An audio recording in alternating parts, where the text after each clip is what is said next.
Hello बच्चों। आज हम लोग इस लेक्चर में सर्कुलर मोशन पढ़ेंगे। सर्कुलर मोशन सर्कुलर मोशन क्या है और इसकी जो एप्लीकेशन है उनको हम किस तरह से समझते हैं, पढ़ते हैं, देखते हैं। सर्कुलर मोशन, जब कोई पार्टिकल किसी सर्कुलर पाथ पर मूव करता है, किसी सर्कल की बनावट वाले पाथ पर मूव करता है, तो पार्टिकल के ऑब्जेक्ट के इस टाइप के मोशन को हम सर्कुलर मोशन कहते हैं। सर्कुलर मोशन कहते हैं।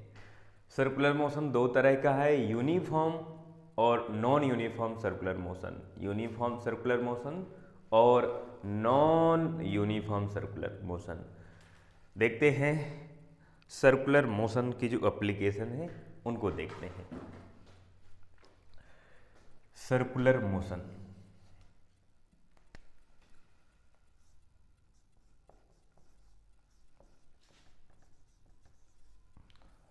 मोशन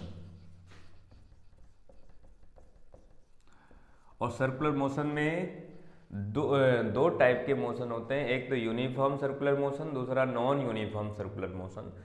तो पहला हम पढ़ेंगे uniform circular motion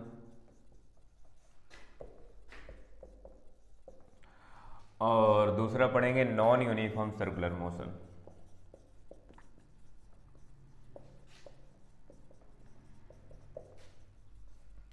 circular motion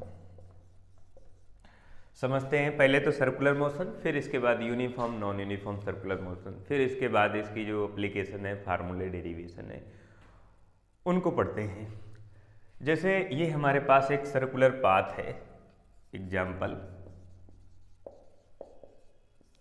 ये हमारे पास एक सर्कुलर पाथ है इस तरह से, और इस सर्कुलर पाथ पर कोई भी ऑब्जेक्ट मूव कर रहा है।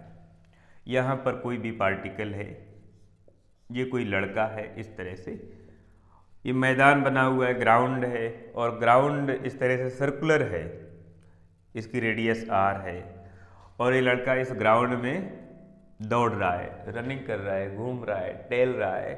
तो ये लड़का सर्कुलर मोशन कर रहा है, सर्कुलर मोशन कर रहा है, क्योंकि ये लड़का सर्कल वाले पाथ पर, सर्कल की बनावट वाले पाथ पर मूव कर रहा है, इसलिए ये लड़का सर्कुलर मोशन कर रहा है। और एग्जाम्पल देखते हैं। जैसे ये लड़का है, इसके हाथ में एक रस्सी है और यहाँ से कंकड़ बांध रखा है, कोई किसी भी पिंड को बांध रखा है, किसी पार्टिकल को बांध रखा है, और इस तरह से चारों ओर घुमा रहा है। तो ये पार्टिकल जो स्टोन इसमें बंधा हुआ है, इस स्ट्रिंग में बंधा हुआ है, ये पार्टिकल सर्कुलर मोशन कर रहा है। और एग्जाम्पल देखते हैं। तुमने देखा होगा गाड़ी किसी रास्ते में मोड़ के समय, जब गाड़ी टर्न होती है उस समय वो गाड़ी सर्कुलर मोशन करती है, थोड़ी देर के लिए, हमेशा नहीं। जितने टाइम के लिए वो मुड़ती है उतने टाइम के लिए सर्कुलर मोशन करती है, फिर रास्ता बिल्कुल सीधा आ जाता है, फिर से वो लीनियर मोशन करने लगती है। लेकिन जितने टाइम के लिए गाड़ी मोड़ के समय मुड़ती है, मोड़ के समय मुड़ रही है, मोड़ के स्थान पर मुड़ रही है, उतने टाइम के लिए, उतने टाइम के लिए वो गाड़ी जो है सर्कुलर मोशन करती है, जितने टाइम के लिए वो मुड़ रही है।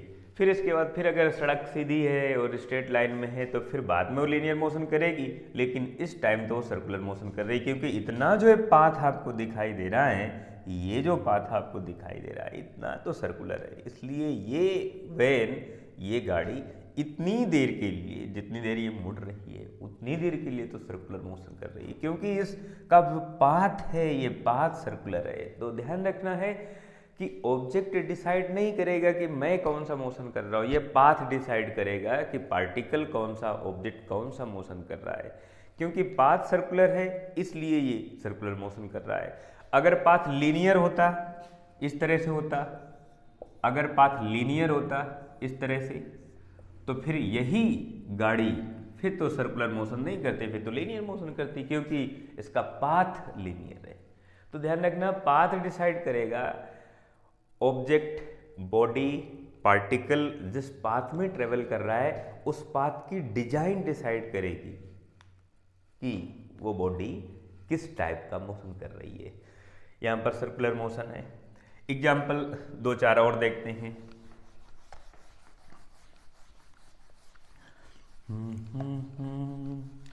अभी हम लोग सर्कुलर मोशन के एग्जाम्पल देख रहे हैं, फिर इसके बाद यूनिफॉर्म नॉन यूनिफॉर्म इसको भी पढ़ेंगे। पहले हम ये समझ लें कि सर्कुलर मोशन है क्या। एक दो एग्जाम्पल और देख ले। आपको पता है क्या, न्यूक्लियस है, न्यूक्लियस के अराउंड इस तरह से इलेक्ट्रॉन मूव करता है, इधर गया, ये बार बार बार बार बार बार कंटिन्यू इस न्यूक्लियस के अराउंड मूव करता है, तो मैं कह सकते हैं कि इलेक्ट्रॉन सर्कुलर मोशन कर रहा है। कोई ना कोई वेलोसिटी होगी, स्पीड होगी, डिस्प्लेसमेंट भी होगा, कुछ ना कुछ तो, भले ही जीरो हो लेकिन है तो जीरो, डिस्प्लेसमेंट जीरो तो है, डिस्प्लेसमेंट होगा, डिस्टेंस होगी, तो ये हम बाद में चर्चा करेंगे कि इनकी एप्लीकेशन क्या है ना, डिस्प्लेसमेंट कितना है, वेलोसिटी कितनी है। अभी तो हम देख रहे हैं कि कौन सा पार्टिकल सर्कुलर मोशन करेगा और कैसे करेगा, बस इतनी बात अभी समझ रहे हैं। अगला एग्जाम्पल, जैसे ये सन है और ये अर्थ की ऑर्बिट है, तो ये अर्थ इस सन के अराउंड सर्कुलर मोशन करती है और अपने एक्सिस के अराउंड रोटेशनल मोशन करती है। दूसरे जो प्लैनेट्स हैं वो भी इसी तरह से सन के अराउंड मूव करते हैं अपनी अपनी ऑर्बिट पर। तो ये हम कह सकते हैं कि इनकी जो ऑर्बिट है वो सर्कल की बनावट जैसी है और ये सभी प्लैनेट्स सर्कुलर मोशन कर रहे हैं। हालांकि सभी ऑर्बिट इनकी सर्कल की बनावट जैसी नहीं होती हैं, कुछ फ्लैट होती हैं, पैराबोलिक होती है, इलिप्स की बनावट में होती हैं। लेकिन अगर हम रफली समझें तो हम ये कह सकते हैं कि ये सभी प्लैनेट्स सर्कुलर मोशन कर रहे हैं। कुछ और एग्जांपल देखते हैं। घड़ी में कुछ ऐसी बातें होती हैं, उनको देख लेते हैं। घड़ी में ये घड़ी है, यहाँ पर 12 है, इधर 6 है, और ये जो स्केल बनी हुई है, ये स्केल ये इस तरह से बार बार इस तरह से मूव कर रही है, बार बार इस तरह से मूव कर रही है। तो हम कह सकते हैं कि जो स्केल है, घड़ी की जो स्केल है, ये सर्कुलर मोशन कर रही है, बार बार इस तरह से। जो इसका पाथ दिख रहा है आपको, ये सर्कल जैसा दिख रहा है, तो ये भी एक सर्कुलर मोशन है। कितनी वेलोसिटी है, कितनी इनका एंगुलर स्पीड कितनी है, बाद में चर्चा करेंगे। अभी हम समझ लें कि कैसे कोई पार्टिकल सर्कुलर मोशन कर रहा होगा और हम कैसे डिफाइन करेंगे, हम कैसे पहचानेंगे कि ये पार्टिकल सर्कुलर मोशन कर रहा है, ये लीनियर कर रहा है या प्रोजेक्टाइल मोशन कर रहा है, ये हम कैसे डिसाइड करेंगे, कैसे पहचानेंगे, उनको पहले देख ले हम। और एग्जाम्पल, पेंडुलम में, ये हमारे पास पेंडुलम है, ये स्ट्रिंग हो गई पेंडुलम की, ये पेंडुलम बॉब हो गया, और इसको अगर हम इस तरह से मूव कराएं, इस तरह से मूव कराएं, इस तरह से मूव कराएं, इस तरह से मूव कराएं, कैसे मूव कराएं? ये है हमारे पास पेंडुलम, ये पेंडुलम की स्ट्रिंग हो गई, ये पेंडुलम बॉब हो गया, यहाँ से पेंडुलम बंधा हुआ है, और ये पेंडुलम की इसकी मेन पोजीशन है, और ऐसे मूव कराएं अगर, तो ये सर्कुलर मोशन नहीं है, ध्यान रखना, ये फिर सर्कुलर मोशन नहीं है, ये तो ऑक्सीलेशन है, ये तो ऑक्सीलेशन है। लेकिन अगर इसको हम इस तरह से मूव कराएं, ये, तो ये सर्कुलर मोशन है, ये इस तरह से, ऐसे, तो ये सर्कुलर मोशन है, ये हॉरिजॉन्टल सर्कुलर मोशन है। इस टाइप का जो मोशन होगा ये हॉरिजॉन्टल सर्कुलर मोशन होगा। और अगर ये मोशन हो रहा है तो ये ऑक्सीलेशन है, लेकिन अगर इस टाइप का मोशन हो तो ये हॉरिजॉन्टल सर्कुलर मोशन होगा। ये एक एग्जाम्पल हो गया। दूसरा एग्जाम्पल, वर्टिकल सर्कुलर मोशन, इस तरह से, वर्टिकल सर्कुलर मोशन इस तरह से। तुमने झूला देखा होगा, राहट जिसे कहते हैं, ऊपर नीचे जाता है, इस तरह से बना होता है, ऐसे यहाँ पर ये बंधा होगा, स्टैंड लगा होगा, ये स्टैंड, यहाँ पर आदमी ऐसे बैठे रहते हैं इस तरह से। अभी तुम देखते हो कि ये इस तरह से जाता है, फिर ये नीचे आता है, ऐसे ऐसे घूमता रहता है जी। तो ये जिस टाइप का मोशन हो रहा है, इस मोशन को हम कह सकते हैं कि ये सर्कुलर मोशन है। अगर कोई पार्टिकल किसी फिक्स पॉइंट के अराउंड कंटिन्यू मूव करता है, तो पार्टिकल के इस टाइप के मोशन को हम सर्कुलर मोशन कह सकते हैं। तो ये सर्कुलर मोशन है। फिर इसके बाद हम सर्कुलर मोशन में यूनिफॉर्म और नॉन यूनिफॉर्म सर्कुलर मोशन को पढ़ते हैं। देखते हैं यूनिफॉर्म सर्कुलर मोशन और non uniform circular motion. Uniform और non uniform circular motion.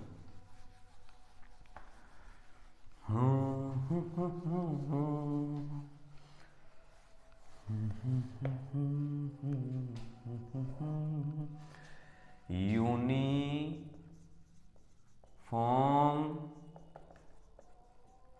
Circular motion. देखो जरा, अगर कोई पार्टिकल किसी सर्कल में मूव कर रहा है,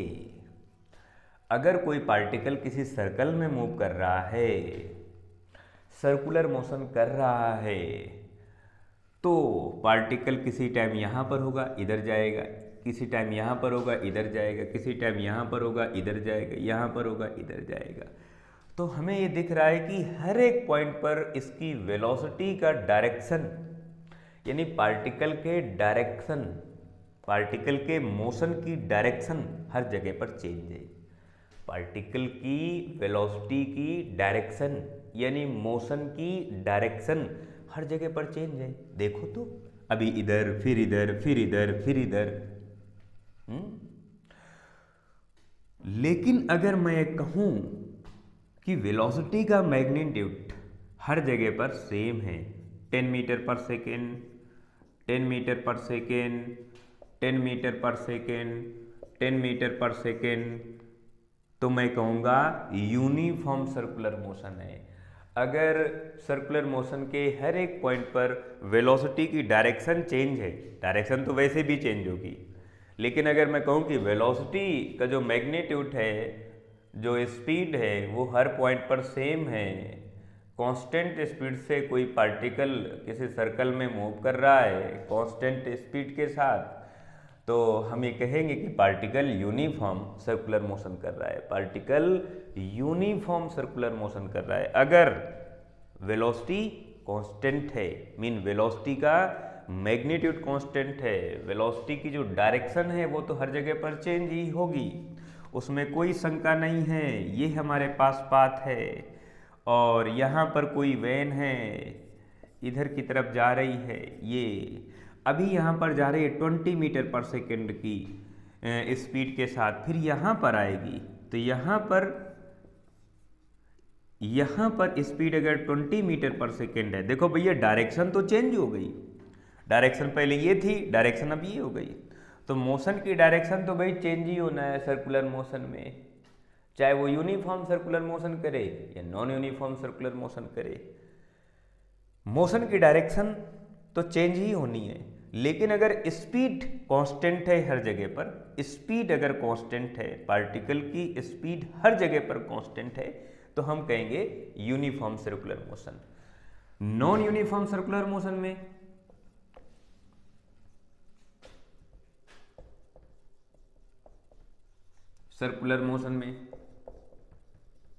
नॉन यूनिफॉर्म सर्कुलर मोशन में वेलोसिटी की डायरेक्शन तो चेंज होनी ही होनी है, वेलोसिटी का मैग्नीट्यूड भी चेंज होगा, स्पीड का मैग्नीट्यूड भी चेंज होगा, यानी कोई पार्टिकल वेरिएबल स्पीड के साथ मूव करेगा।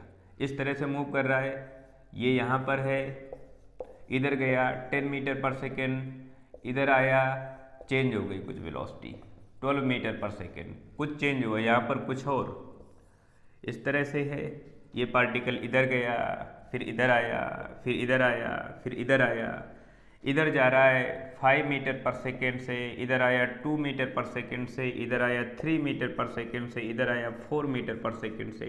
तो तुम्हें क्या दिखा? तुम्हें ये दिखा कि डायरेक्शन तो हर जगह पर चेंज ही हो रही है, मोशन की डायरेक्शन, लेकिन स्पीड का मैग्नीट्यूड भी चेंज हो रहा है। कहीं पर 4 मीटर पर सेकेंड इधर की तरफ, कहीं पर 5 मीटर पर सेकेंड इधर की तरफ, कहीं पर 2 मीटर पर सेकेंड इधर की तरफ, कहीं पर 3 मीटर पर सेकेंड इधर की तरफ। तो हर जगह पर स्पीड की जो वैल्यू है वो अलग अलग है। यानी पार्टिकल अगर वेरिएबल स्पीड के साथ किसी सर्कुलर पाथ पर मूव कर रहा है तो हम कहेंगे वो particle non uniform circular motion कर रहा है। यानी नॉन यूनिफॉर्म स्पीड के साथ अगर हम कहें कोई पार्टिकल नॉन यूनिफॉर्म स्पीड के साथ अगर सर्कुलर मोशन करेगा तो उसे हम कहेंगे नॉन यूनिफॉर्म सर्कुलर मोशन। अगर यूनिफॉर्म स्पीड के साथ सर्कुलर मोशन करेगा, यूनिफॉर्म स्पीड के साथ अगर वो सर्कुलर मोशन करेगा तो उसे हम कहेंगे यूनिफॉर्म सर्कुलर मोशन। ये दोनों में डिफरेंट है, ये ध्यान रखना। इसमें स्पीड हर जगह पर अलग अलग हो सकती है, यहाँ पर हर जगह पे स्पीड सेम होगी। डायरेक्शन तो चेंज होना ही होना है क्योंकि सर्कुलर मोशन है। अब इसके बाद हम पढ़ेंगे डिस्प्लेसमेंट के फार्मूले, लीनियर, एंगुलर, फिर इसके बाद हम इनकी वेलोसिटी पढ़ेंगे, फिर acceleration, centripetal acceleration, tangent acceleration, resultant acceleration, बहुत सारी बातें पढ़ेंगे। समझते हैं linear and angular displacement and angular displacement. इन दोनों को पढ़ेंगे हम लोग। पहले तो लीनियर और एंगुलर डिस्प्लेसमेंट। जैसे कोई पार्टिकल है इस सर्कल में मूव कर रहा है, मूव करने दो भैया। ये हो गई एक्सिस हमारी, plus x plus y minus y और माइनस एक्स, ये प्लस एक्स है। और ये हो गया इस सर्कल का सेंटर, ओ हो गया। अब कोई भी पार्टिकल किसी टाइम पर यहाँ पर है, किसी टाइम यहाँ पर है, इसकी स्पीड v1 है t1 टाइम पर, तो एंगल हम देखेंगे कितना है, 0 एंगल है। फिर कुछ देर के बाद वो यहाँ पर आ गया, यहाँ पर आ गया, पहले यहाँ पर था फिर यहाँ पर आया, फिर कुछ देर के बाद यहाँ पर आ गया। इस तरह से ये पार्टिकल इस सर्कुलर पाथ पर सर्कुलर मोशन कर रहा है। तो हमने देखा इसका पहला एंगल आ रहा है θ1, बाद वाला एंगल आया θ2, तो चेंज इतना हुआ। अरे भाई इतना ही तो चेंज हुआ एंगल में। तो ये हमारे पास जो आ रहा है, वैल्यू आ रही है एंगल की, इसे हम लोग कहते हैं एंगुलर डिस्प्लेसमेंट कहते हैं। किसी एक सिंगल एंगल को ले लें, किसी एक सिंगल एंगल को ले लें, पार्टिकल अभी यहाँ पर है, कुछ देर के बाद यहाँ पर आ गया, तो ये जो एंगल आ रहा है इसे हम एंगुलर डिस्प्लेसमेंट कह सकते हैं। ये इसका एंगुलर डिस्प्लेसमेंट है, ये एंगुलर डिस्प्लेसमेंट है। इधर वाला इसका लीनियर डिस्प्लेसमेंट है, एस, ये थीटा, ये इसकी रेडियस हो गई आर। अब आपको फार्मूला मालूम है कि angle equal to arc divide by radius, तो theta equal to arc S divide by radius R. और अगर मैं एस इक्वल टू लिखता हूँ थीटा मल्टीप्लाई आर, और vector S equal to vector R cross theta, इस तरह से हम लोग लिखेंगे। ये हो गई linear displacement, angular displacement and radius of the circular path, circular path की रेडियस हो गई। और अगर इसे हम चेंज करके लिखना चाहें या इसी का हम टाइम के रेस्पेक्ट में डिफरेंशिएशन कर दें, तो d theta divide by D T equal to 1 by r d s divide by D T, ऐसा हो जाएगा। तो ये हमारे पास जो आ गई, ये वाली वैल्यू आ गई, ये वाली value d theta divide by D t, d theta divide by D t is equal to angular जो वेलोसिटी है, एंगुलर वेलोसिटी ओमेगा, और ds by dt equal to linear velocity, ये लीनियर वेलोसिटी हो गई। यानी एंगुलर वेलोसिटी को हम कहेंगे rate of change of angular displacement, rate of change of angular displacement with respect to time, time के respect में किसी पार्टिकल के एंगुलर डिस्प्लेसमेंट में जो चेंज आ रहा है, टाइम के रेस्पेक्ट में किसी भी पार्टिकल के एंगुलर डिस्प्लेसमेंट में जो चेंज आ रहा है उस चेंज को हम कहेंगे एंगुलर वेलोसिटी कहेंगे। और टाइम के रेस्पेक्ट में किसी पार्टिकल के लीनियर डिस्प्लेसमेंट में, टाइम के रेस्पेक्ट में किसी पार्टिकल के लीनियर डिस्प्लेसमेंट में जो चेंज आ रहा है उस चेंज को हम कहेंगे linear velocity, linear velocity v कहेंगे। तो वैल्यू पुट अप कर देते हैं, इसकी जगह omega equal to 1/r mean radius, इसकी जगह लीनियर वेलोसिटी वेक्टर v, और एक बार इसे मैग्नीट्यूड में लिख लेते हैं, omega equal to 1/r v, यानी v equal to r omega, और इसे वेक्टर फॉर्म में लिखें तो r क्रॉस ओमेगा, ऐसा कहेंगे। ये हमारे पास हो गई लीनियर वेलोसिटी, एंगुलर वेलोसिटी। अब इसमें हम एक्सेलरेशन का फार्मूला यहीं से बना लें हम लोग, किसका? एक्सेलरेशन का फार्मूला। कौन सा एक्सेलरेशन? Linear acceleration. और कौन सा? Angular acceleration. दो ही तो है, लीनियर और एंगुलर, लीनियर एक्सेलरेशन और एंगुलर एक्सेलरेशन। इनको देखते हैं भाई। ये हमारे पास इक्वेशन है v equal to are omega, और इस इक्वेशन का v equal to are omega जो इक्वेशन है इसका हम टाइम के रिस्पेक्ट में दोनों तरफ डिफरेंशिएशन कर दें। क्या कर दें? डिफरेंशिएशन टाइम के रिस्पेक्ट में। तो लिखेंगे D we divide by D T equal to d by D t r omega. Constant का जो डिफरेंशिएशन होगा वो जीरो होगा, इसलिए इस टर्म का जीरो हो गया और एक टर्म बाहर आ गया, तो D we divide by D T equal to R D omega divide by D T, ऐसा हो गया। अब देखो भैया, हमारे पास जो D V by D T है, हमारे पास जो D V by D T है, D V by D T equal to D V by D T equal to a mean linear acceleration. ये लीनियर एक्सेलरेशन है, rate of change of linear velocity, rate of change of linear velocity with respect to time, time के respect में linear velocity में कितना change आ रहा है, वो increase हो या डिक्रीज हो, दोनों बातें। अगर ये कांस्टेंट है तो एक्सेलरेशन जीरो होगा, वही हाल इसका भी होगा, mean d omega divide by D T equal to alpha. Alpha क्या है? Angular acceleration, rate of change of angular, rate of change of angular velocity with respect to time, time के respect में इसमें कितना चेंज आ रहा है उस change को हम एंगुलर एक्सेलरेशन कहेंगे। इनकी वैल्यू यहाँ पर पुटअप कर देते हैं, थोड़ी देर के लिए इसे मिटा देते हैं, बाद में फिर बना लेंगे। देखो जरा, देखो इसकी जगह a mean linear acceleration, a equal to 1/r, ऐसे तो है नहीं, 1/r नहीं है भाई, केवल r है, a इक्वल टू r, इसकी जगह है अल्फा, इसका vector form vector a equal to r cross alpha, ये हमारे पास आ गई r क्रॉस अल्फा।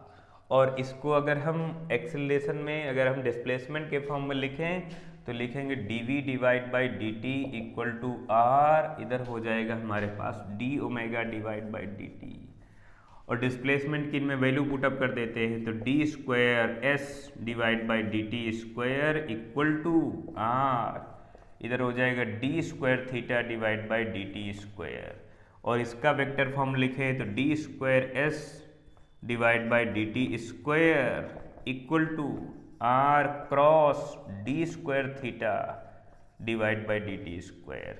ये हमारे पास फार्मूला बन गया linear angular displacement, linear angular velocity, linear angular acceleration, ये फार्मूला बन गए।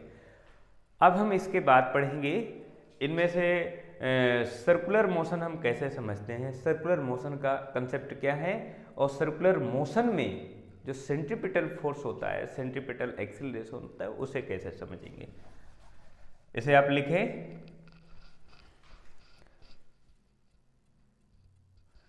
सेंट्रीपिटल एक्सीलरेशन, सेंट्रीपिटल एक्सीलरेशन, समझो जरा, समझो समझो समझो समझो, सेंट्रीपिटल एक्सीलरेशन समझो समझो समझो।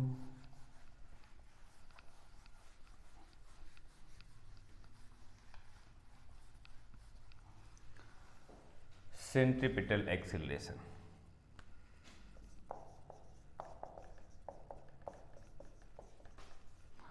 एक्सीलरेशन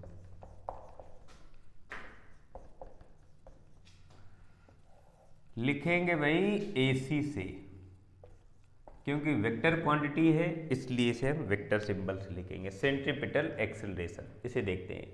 सेंट्रीपिटल एक्सीलरेशन, जब कोई पार्टिकल सर्कुलर मोशन करता है, चाहे वो यूनिफॉर्म सर्कुलर मोशन करे या नॉन यूनिफॉर्म सर्कुलर मोशन करे, अगर कोई पार्टिकल सर्कुलर मोशन करता है तो उस पार्टिकल पर एक एक्सेलरेशन होता है जिसकी डायरेक्शन उस सर्कुलर मोशन के, उस सर्कुलर पाथ के सेंटर की तरफ होती है।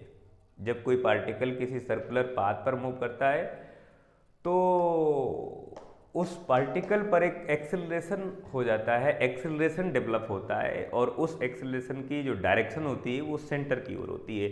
जो सर्कुलर पाथ है उसका जो सेंटर है उस सेंटर की तरफ होती है।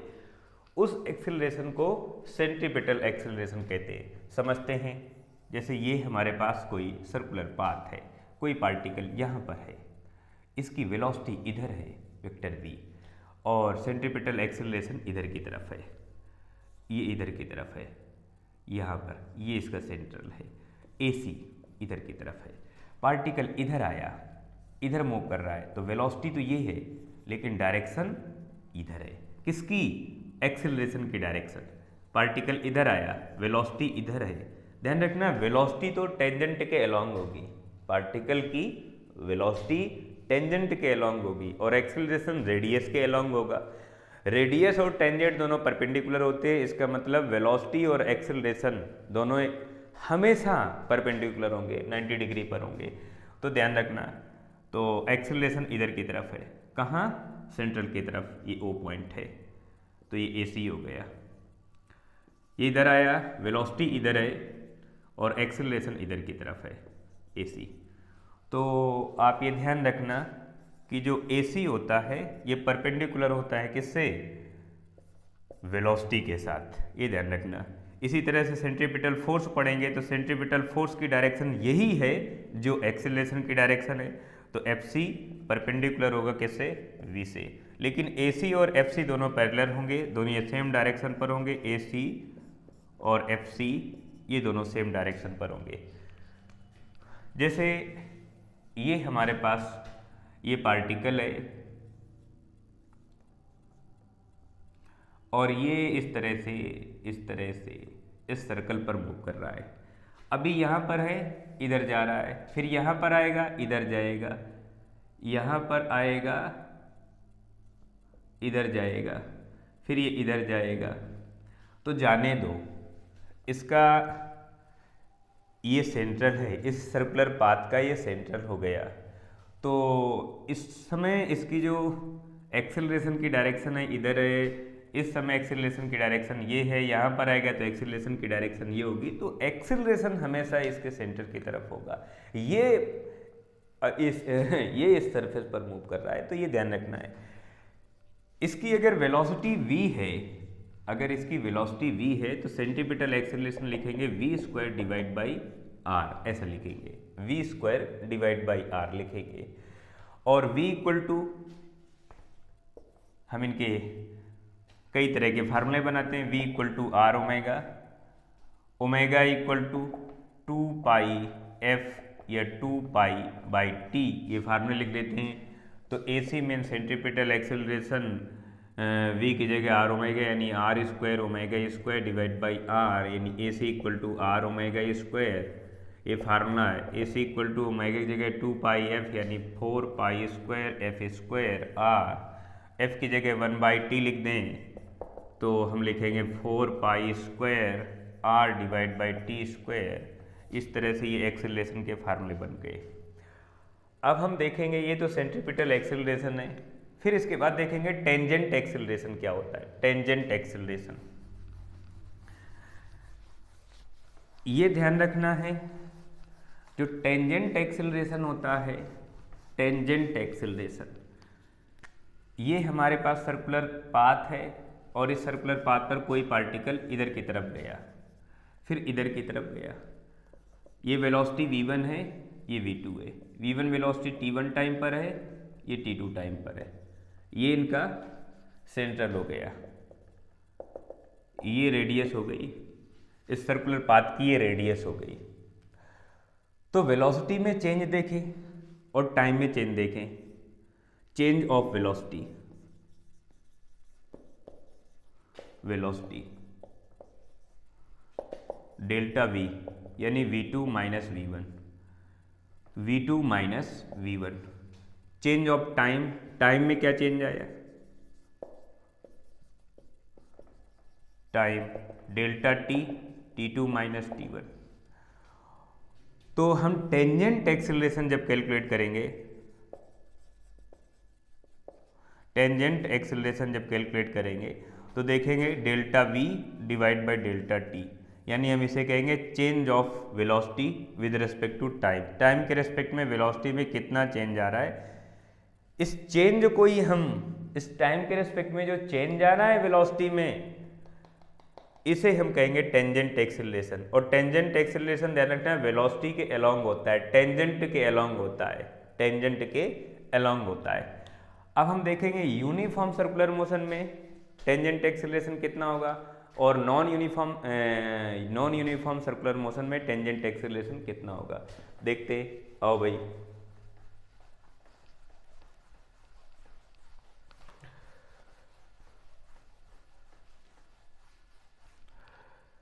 Uniform circular motion, for uniform circular motion, अभी अभी मैंने बताया कि जब कोई पार्टिकल सर्कुलर मोशन करेगा तो हर एक पॉइंट पर वेलोसिटी का जो मैग्नीट्यूड है वो सेम होगा। वेलोसिटी v इधर, वेलोसिटी v इधर, वेलोसिटी v इधर, हर जगह पर इनकी वेलोसिटी v है। ये रेडियस हो गई, ये सेंट्रल हो गया। अगर हम यूनिफॉर्म सर्कुलर मोशन की बात करते हैं तो वेलोसिटी हर जगह पर सेम रहेगी, यानी v1 की वैल्यू v2 के सेम रहेगी, v1 की वैल्यू v2 के इक्वल है। क्योंकि हम पढ़ रहे हैं यूनिफॉर्म सर्कुलर मोशन में, तो वेलोसिटी का जो मैग्नीट्यूड है वो हर जगह पर सेम है, तो v1 की वैल्यू v2 के इक्वल है, तो डेल्टा v कितना आ जाएगा भैया, 0 आ जाएगा। डेल्टा v 0 आएगा तो at कितना आ जाएगा, 0 आ जाएगा। तो at की जो वैल्यू आ जाएगी वो 0 आ जाएगी, किसमें, यूनिफॉर्म सर्कुलर मोशन में। लेकिन कभी ये नहीं करना ac 0। अगर सेंट्रीपिटल एक्सेलरेशन 0 हो गया, अगर सेंट्रीपिटल एक्सेलरेशन 0 हो गया तो पार्टिकल मोशन ही नहीं करेगा, पार्टिकल सर्कुलर मोशन ही नहीं करेगा। फिर पार्टिकल कोई लीनियर मोशन कर सकता है, सर्कुलर मोशन नहीं करेगा। सर्कुलर मोशन कब करेगा, जब ac की वैल्यू 0 नहीं है। सेंट्रीपिटल एक्सेलरेशन कभी 0 नहीं होगा, चाहे वो यूनिफॉर्म करे या नॉन यूनिफॉर्म करे। तो ध्यान रखना यूनिफॉर्म में तो ये 0 हो गया। अब यहां से हम नेट एक्सेलरेशन कैलकुलेट करेंगे। नेट एक्सेलरेशन, नेट एक्सेलरेशन आपको पता है दोनों ही परपेंडिकुलर होते हैं, तो नेट एक्सेलरेशन में ए की जो नेट वैल्यू कैलकुलेट करेंगे, इधर लिख देंगे at square plus ac square. at 0 हो गए हमारे पास, तो केवल ac स्क्वायर बचा और बाहर आ गया ac।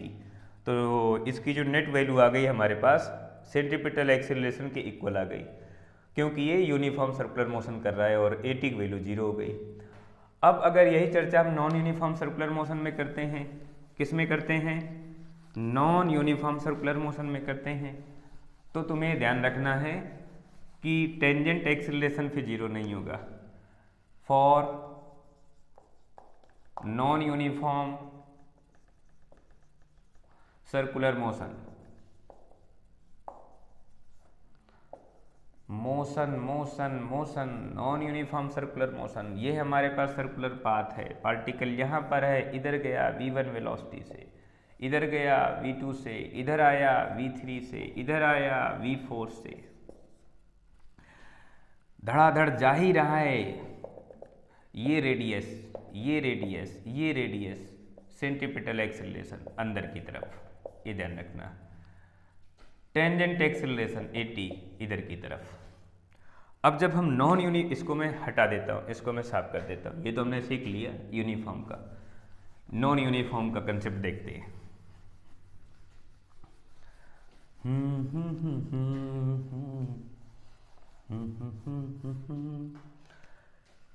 क्योंकि नॉन यूनिफॉर्म है इसलिए स्पीड हर जगह पर अलग अलग होगी, डिफरेंट होगी। वेलोसिटी का जो मैग्नीट्यूड होगा हर जगह पर अलग अलग होगा, इसलिए हम ये कहेंगे कि v1 की वैल्यू v2 के इक्वल नहीं है और 80 इस बार जीरो नहीं है, ध्यान रखना है। तो टेंजेंट एक्सेलरेशन जीरो नहीं है। टेंजेंट एक्सेलरेशन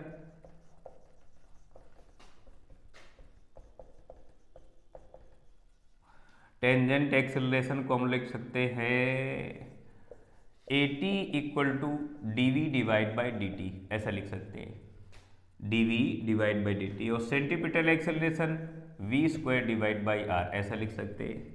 ये हमारे पास हो गए, दोनों परपेंडिकुलर हैं, AT and AC, both are perpendicular to each other. एक की डायरेक्शन है टेंजेंट के लॉन्ग, एक की डायरेक्शन है रेडियस के लॉन्ग, ये ध्यान रखना। और रेडियस टेंजेंट हमेशा परपेंडिकुलर होते हैं।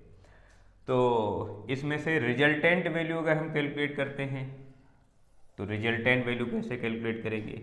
ये डायरेक्शन हो गई AT की, ये डायरेक्शन हो गई AC की।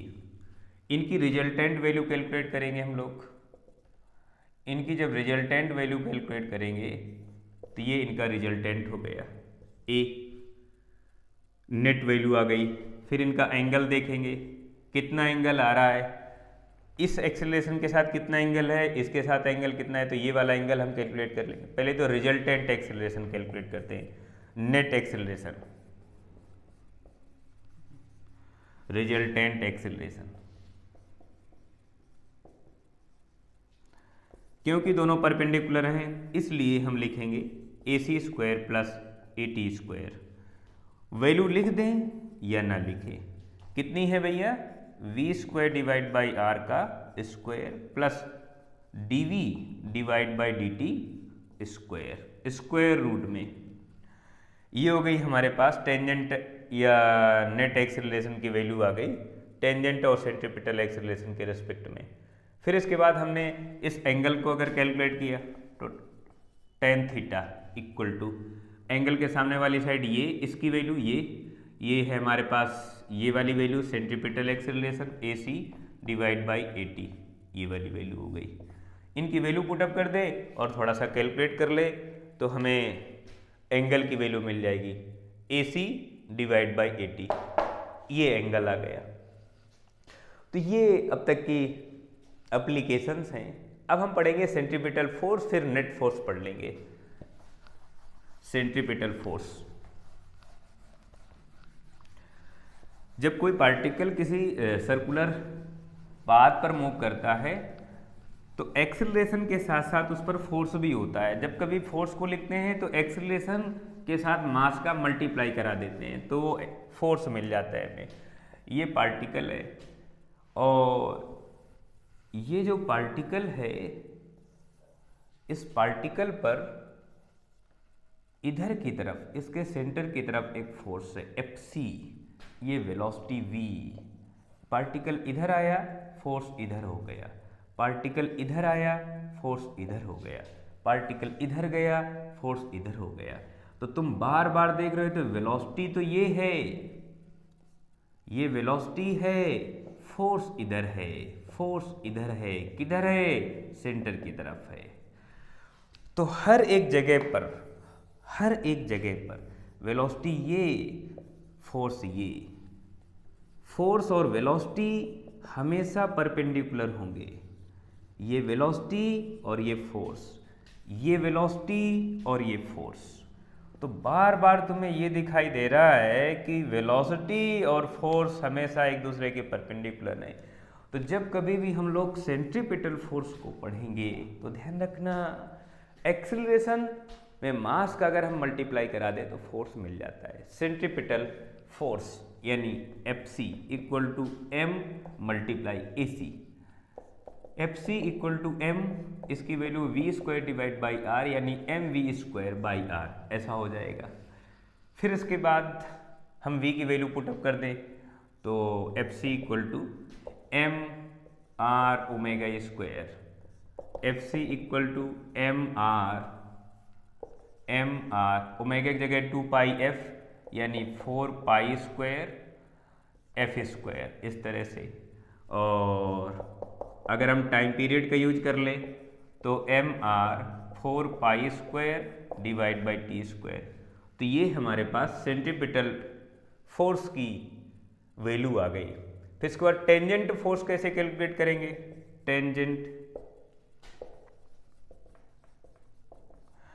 टेंजेंट फोर्स के लिए Ft equal to mass multiply tangent acceleration calculate कर लेंगे। Acceleration times mass of the particle, जो पार्टिकल मूव कर रहा है, ये ध्यान रखना। टेंजेंट फोर्स और इसकी वैल्यू है dv ओवर dt। फिर से इनका रिजल्टेंट एक्सेलरेशन की तरह कैलकुलेट कर सकते हैं हम लोग, और एंगल कैलकुलेट कर सकते हैं। देखो जरा, अगर रिजल्टेंट फोर्स हमें कैलकुलेट करना है, रिजल्टेंट, तो एक एक्सेलरेशन तो इधर की तरफ है, इनके सेंटर की तरफ है, ये है Fc। एक इधर की तरफ है, कौन है? Ft, यानी टेंजेंट फोर्स। अब इनकी रिजल्टेंट वैल्यू बतानी है, तो रिजल्टेंट वैल्यू के लिए हमने ये देख लिया F वेक्टर F, ये एंगल थीटा। तो F mean resultant value square root Fc square plus Ft square.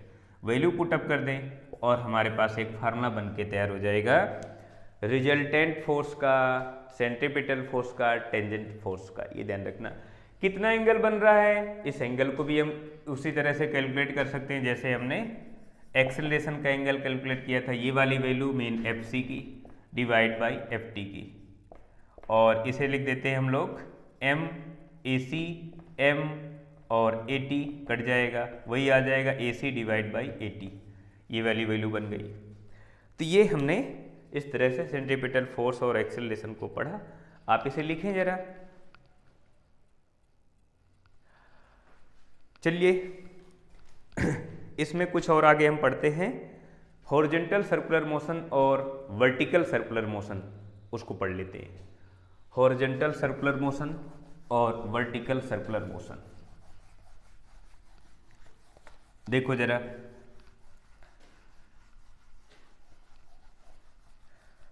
Horizontal circular motion, vertical circular motion, इनको पढ़ लेते हैं। देखो जरा, अब हम लोग पढ़ेंगे हॉरिजॉन्टल और वर्टिकल। ये भी मोशन का ही एक टाइप्स है।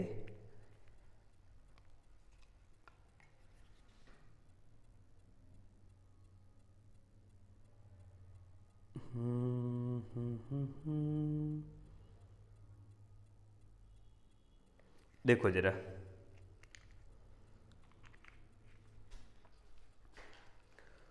हॉरिजॉन्टल और vertical circular motion.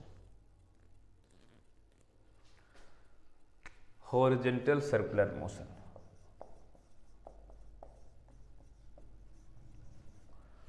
Circular motion, motion, motion भैया, मोशन, हॉरिजॉन्टल सर्कुलर मोशन। अभी हमने पेंडुलम का एक एग्जांपल लिया और उस एग्जांपल में हमने कहा कि ये हमारे पास एक पेंडुलम की स्ट्रिंग है और ये पेंडुलम बॉब है। अगर पेंडुलम ये है और ये इस तरह से मूव कर रहा है, ये हो गई इसकी स्ट्रिंग, ये हो गई पेंडुलम बॉब, और ये इस तरह से मूव करता है, ये इस तरह से। तो ये जो इसका मोशन तुम्हें दिख रहा है, ये इसका हॉरिजॉन्टल सर्कुलर मोशन दिख रहा है। और अगर ये इस तरह से आ रहा है ऊपर नीचे इस तरह से, तो ये वर्टिकल सर्कुलर मोशन होगा। ये ध्यान रखना, जैसे किसी भी स्ट्रिंग से बांध कर किसी तुम पार्टिकल को इस तरह से तुम मूव कराओ, ये तो ये इसका मोशन वर्टिकल सर्कुलर मोशन होगा। लेकिन इस तरह से अगर तुम मूव कराओ, ऐसे मूव कराओ, ये मूव कराओ, ये, तो ये मोशन इसका हॉरिजॉन्टल सर्कुलर मोशन होगा। देखते हैं, तो ये इसका मोशन हो गया हॉरिजॉन्टल सर्कुलर मोशन। जब ये एंगल आ रहा है थीटा, इस एंगल के रिस्पेक्ट में हमने देखा ये जो टेंशन फोर्स है स्ट्रिंग में, इसके हम कंपोनेंट डिवाइड कर लेते हैं, हॉरिजॉन्टल कंपोनेंट और वर्टिकल कंपोनेंट। हॉरिजॉन्टल कंपोनेंट ये एंगल थीटा हो गया, टी कोस थीटा हो गया, इधर टेंशन है, इधर हो गया टी साइन थीटा। इस पेंडुलम बॉब का जो मास होगा m, उसकी वजह से वर्टिकल डाउनवर्ड फोर्स होगा ग्रेविटेशनल फोर्स। अब इसकी अगर हम एक FBD तैयार करें तो FBD इधर बन जाएगी, ये एक इधर फोर्स है, कौन सा भैया, mg है ना, एक इधर फोर्स है, कौन सा, टी साइन थीटा, एक ऊपर फोर्स है, कौन सा, टी कॉस थीटा, इधर कौन सा था, टेंशन, ये एंगल थीटा। क्योंकि ये सर्कुलर मोशन कर रहा है इसलिए इस पर एक सेंट्रीपिटल फोर्स भी होगा। सेंट्रीपिटल फोर्स की डायरेक्शन सेंटर की तरफ होती है, लेकिन एक फोर्स होता है सेंट्रीफ्यूगल फोर्स। सेंट्रीफ्यूगल फोर्स की डायरेक्शन सेंटर से जस्ट आउटसाइड होती है, और ये बार की तरफ हो गए कितना, mv² डिवाइड बाई इस सर्कुलर पाथ की रेडियस अगर हम r लेते हैं तो r हो गई, ये ठीक बार की तरफ जस्ट आउटसाइड हो गया। तो ये इसकी FBD बन गई। और इस FBD में हम फोर्स को इक्वल कर सकते हैं, यानी t cos theta equal to mg, फिर इसके बाद t sine theta equal to mv² divide by r, या t sine theta equal to mr⍵²। इस तरह से ये हमारे पास फार्मूले बन के तैयार हो गए। अब यहाँ से जिस वैल्यू की हमें रिक्वायरमेंट है, जिस तरह के फार्मूले की रिक्वायरमेंट है उस तरह का हम फार्मूला बना सकते हैं। यहाँ से हम टाइम पीरियड कैलकुलेट कर सकते हैं, टेंशन कैलकुलेट कर सकते हैं, रेडियस कैलकुलेट कर सकते हैं, एक्सीलरेशन कैलकुलेट कर सकते हैं, सेंट्रीपिटल फोर्स कैलकुलेट कर सकते हैं, सेंट्रीपिटल फोर्स कैलकुलेट कर सकते हैं। तो जिस तरह की हमें रिक्वायरमेंट होगी उसी तरह का हम फार्मूला यूज कर सकते हैं। यहाँ से ये हो गया हॉरिजॉन्टल सर्कुलर मोशन। अब एक अगला टॉपिक वर्टिकल सर्कुलर मोशन देखते हैं। Vertical circular motion, vertical circular motion,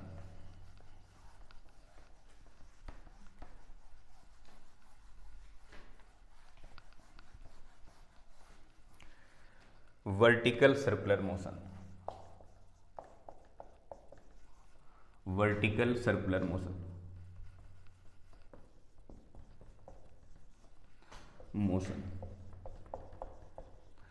vertical circular motion में हमारे पास एक ये लड़का है। इस लड़के से कहेंगे कि भैया तुम एक धागा ले लो, कोई स्ट्रिंग ले लो और वहाँ से किसी पार्टिकल को बांधो, और ये पार्टिकल इस तरह से मूव कराएगा। इस पार्टिकल को ये इस तरह से मूव कराएगा। जब ये मूव कराएगा तो पार्टिकल ऊपर जा रहा है, नीचे आ रहा है, इस तरह से वर्टिकल अपवर्ड डाउनवर्ड, इस तरह से ये वर्टिकल सर्कुलर पाथ पर मूव करेगा। तो जब वर्टिकल सर्कुलर पाथ पर जब ये मूव करेगा तो इसकी वेलोसिटी हर जगह पर अलग अलग होगी। डायरेक्शन तो चेंज हो रही है, लेकिन वेलोसिटी का मैग्नीट्यूड, स्पीड भी चेंज हो रही है। हर जगह पर काइनेटिक एनर्जी अलग अलग है, हर जगह पर पोटेंशियल एनर्जी अलग अलग है, हर जगह पर इस पर टेंशन अलग अलग है। टेंशन तुम्हारी नहीं है, ये टेंशन इसकी है। तो कैसे कैलकुलेट करेंगे टेंशन को, वेलोसिटी को, काइनेटिक एनर्जी को, पोटेंशियल एनर्जी को, देखते हैं। उसका एक छोटा सा कंसेप्ट है, उसको तुम समझ लो तो सारी समस्याएं, सभी तरह की प्रॉब्लम तुम्हारी दूर हो जाएंगी। देखो जरा, ये इस तरह से जा रहा है, हमने ये एक सर्कल बना लिया, वर्टिकल सर्कल है ये इसका सेंट्रल हो गया, ये यहाँ पर है। जब ये ऑब्जेक्ट, ये बॉडी जब अपनी मीन पोजीशन पर है, जब कोई मूव नहीं कर रहा है, तो हमने देखा इसका जो वेट है ये वर्टिकल डाउनवर्ड है और टेंशन सेंट्रल की तरफ है। टेंशन हमेशा उसी पॉइंट पर होगा जहां से स्ट्रिंग बंधी हुई है, उसी डायरेक्शन में, उसी के अलोंग टेंशन की डायरेक्शन होगी, ध्यान रखना। पार्टिकल यहाँ पर आए, चाहे यहाँ पर आए, चाहे यहाँ पर आए, चाहे यहाँ पर आए, कहीं पर आए, सेंटर की डायरेक्शन अलोंग सेंटर, टेंशन की डायरेक्शन हमेशा सेंटर के अलोंग होगी। तो इस तरह से ये, और फिर इसके बाद कुछ देर के बाद जब ये यहाँ पर आ जाता है मूव करते हुए, यही पार्टिकल इधर की तरफ जब मूव करते हुए आ जाता है, थीटा एंगल से इधर जब मूव करता है, तब भी इसका जो वेट है ये वर्टिकल डाउनवर्ड ही रहेगा। वेट की डायरेक्शन नहीं चेंज होगी, ना टेंशन की डायरेक्शन चेंज होगी। टेंशन हमेशा सेंटर की तरफ और वेट हमेशा वर्टिकल डाउनवर्ड, ये ध्यान रखना। अब टेंशन अभी भी इसी तरफ है, टेंशन अभी भी सेंटर की तरफ है, लेकिन अब इस वेट के हम कंपोनेंट डिवाइड करेंगे विद रेस्पेक्ट टू एंगल, ये जो एंगुलर डिस्प्लेसमेंट है इसके रेस्पेक्ट में। तो एक कंपोनेंट ये एंगल थीटा, तो ये वाला थीटा इधर आ गया mg cos थीटा, और एक कंपोनेंट इधर आ गया mg sin थीटा। तो इस पॉइंट पर हमने इस वेट के दो कंपोनेंट कर लिए, एक तो mg cos थीटा और एक mg sin थीटा। अब हम ये देखेंगे कि टेंशन किसको किसको बैलेंस कर रहा है। टेंशन फोर्स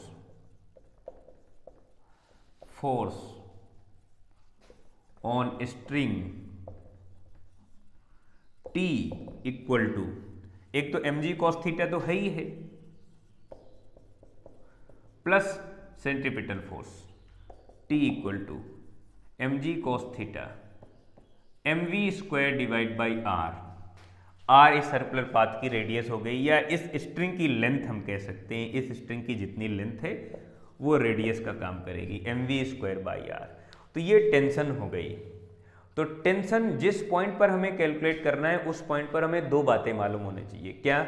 उस पॉइंट पर एंगल कितना है, कहाँ से, उसकी मीन पोजीशन से। फ्रॉम मीन पोजीशन से उस पॉइंट का एंगल कितना है वो एंगल मिल जाए, और उस पॉइंट पर हमें अगर वेलोसिटी मिल जाए तो हम टेंशन की वैल्यू कैलकुलेट कर सकते हैं। एंगल निकालना भी सिखा दूंगा, वेलोसिटी कैलकुलेट करेंगे फ्रॉम एनर्जी कंजर्वेशन लॉ से। वेलोसिटी कैलकुलेट करेंगे एनर्जी कंजर्वेशन लॉ से। देखते हैं,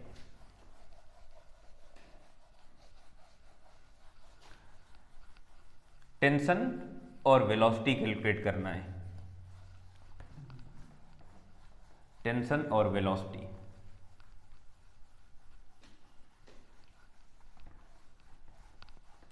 देखो जरा, ये हमारे पास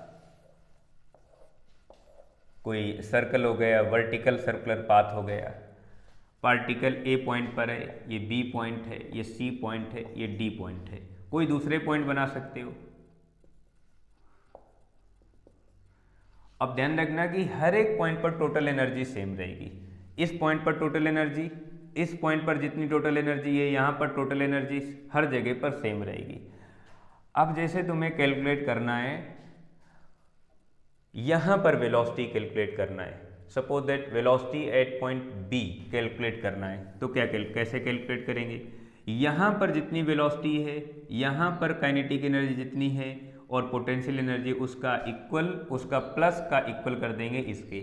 देखेंगे total energy at point A is always equal to total energy at point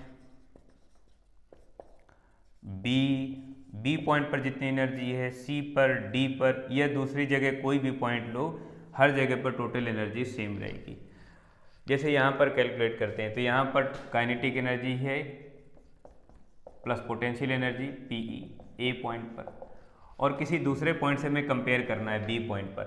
तो देखो जरा भाई, ये कितना हो जाएगा, kinetic energy at B point plus potential energy at B point, ये कितना हो गया, half M we A square plus potential energy इस पॉइंट पर जीरो हो गया क्योंकि ग्राउंड का पॉइंट है, equal to kinetic energy half M we B square, half M we B square plus यहाँ पर पोटेंशियल एनर्जी देखेंगे तो ये ग्राउंड से कितनी हाइट पर है, h, और रेडियस के इक्वल है तो एम जी आर लिख सकते हैं, इसे एम जी आर ऐसा लिख सकते हैं। अब हम देखेंगे half M we A square equal to half M we B square plus M G R, M common लेके कैंसिल आउट कर सकते हैं हम लोग, तो V A square half V A square equal to half V B square plus M तो cancel out हो गया, जी आर यानी आर जी हो गया। अब यहाँ से वी ए इक्वल टू 2 इधर आ जाएगा तो 2 से 2 कैंसिल आउट हो जाएगा, v B square plus 2 g r square root में, ये आ गया।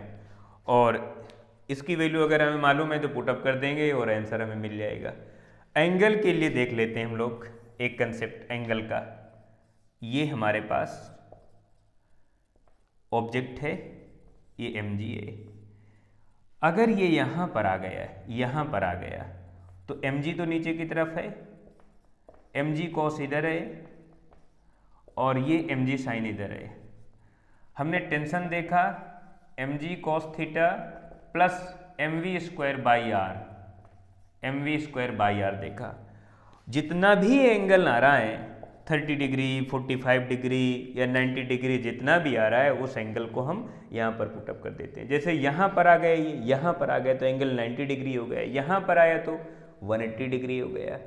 तो हम ये देखेंगे हम किस पॉइंट पर, सर्कल के किस पॉइंट पर हम वैल्यू कैलकुलेट करना चाहते हैं, उस पॉइंट पर हमें एंगल मिल जाएगा और एंगल को पुटअप करके हम वैल्यू को कैलकुलेट कर सकते हैं। ये रही आज की एप्लीकेशंस।